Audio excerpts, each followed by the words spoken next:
ఈనాటి మన విశ్లేషణలో నిజమైన వినయంలో దాగి ఉన్న ఒక అద్భుతమైన శక్తి గురించి ఆసక్తికరమైన కథను తెలుసుకుందాం. అసలు వినయమనేది నిజంగా ఒక బలమా లేక బలహీనత?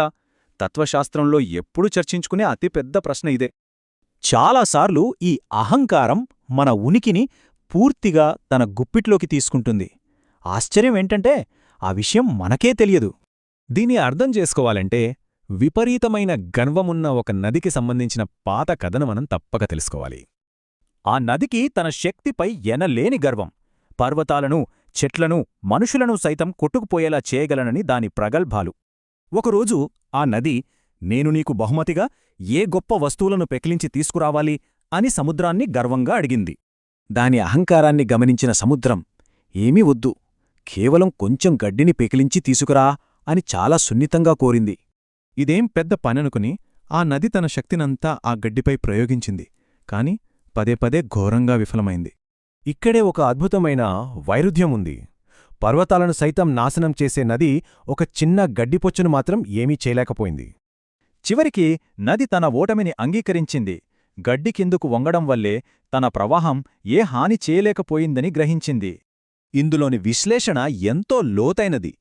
కఠినమైనవి త్వరగా కూలిపోతాయి, కాని గడ్డిలా వంగే వినయం ఉంటే భయంకరమైన తుఫానులను తట్టుకోవచ్చు. నిజం చెప్పాలంటే జీవితంలో అసలైన ఆనందమంటే అంతులేని యుద్ధాలు చేయడం కాదు, వాటిని నైపుణ్యంగా నివారించడం. వెనక్కి తగ్గడం కూడా ఒక విజయమే సుమా. అహంకారం ఎవరినైనా నాశనం చేస్తుంది, కాని వినయం సామాన్యులను దేవుళ్లను చేస్తుంది. సరిగ్గా గమనిస్తే ఈ అద్భుతమైన కథ కేవలమొక నీతి కథ మాత్రమే కాదు సుమా, మన విశ్వాన్ని శాసించే ప్రకృతి నియమాలకు ఇది ప్రతీక.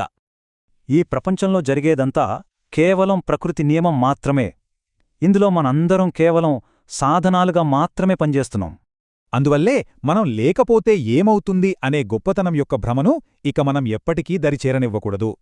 మనం గొప్పవాళ్లం అనే మన అంతర్గత గోడలను ముందుగా బద్దలు కొట్టాలి. ఆపై మనల్ని మనం పూర్తిగా ఆ దైవానికి సమర్పించుకోవాలి. మన ఉనికిని దైవానికి అప్పగించి మనలోని ప్రాథమిక ప్రవృత్తులను పూర్తిగా అణచివేయడం ద్వారానే అత్యున్నతమైన శాంతిని పొందగలం. అలాంటి శూన్యస్థితికి చేరుకుని సంపూర్ణ శరణాగతిని సాధించడం ద్వారా మాత్రమే మనం జీవితాన్ని నిజంగా ఆస్వాదించగలం. మరి నిజమైన శాశ్వతమైన శక్తిని కనుగొనేందుకు, మనలోని ఈ అహంకారాన్ని వదులుకోవడానికి మనం సిద్ధంగా ఉన్నామా? ఒక్కసారి ఆలోచించండి.